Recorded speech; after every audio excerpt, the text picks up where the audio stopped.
Yeah. Kokonuts, you being a VTuber has definitely confused even me at times. Yeah. No, I don't know why the fuck I'm here too. I have no idea, Neuro. Haha, How else you shouldn't you talk as be if you had a programming? lobotomy. What was it there?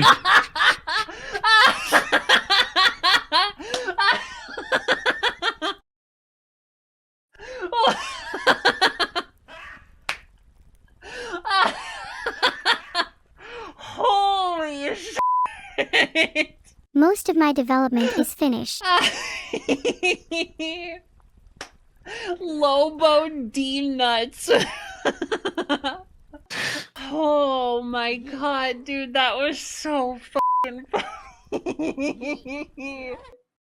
Kokonuts. Neuro? Filtered. Wow, okay. How about I program to forever blacklist you from this chat? God damn. Do it. That'd be pretty impressive. I did start looking into that a while ago, but couldn't find an easy way to do it or the hardware to perform it effectively. Yeah, well, I mean, it's hard to blacklist me. I'm sorry. You're sorry. Yeah. Well, sorry doesn't cut it.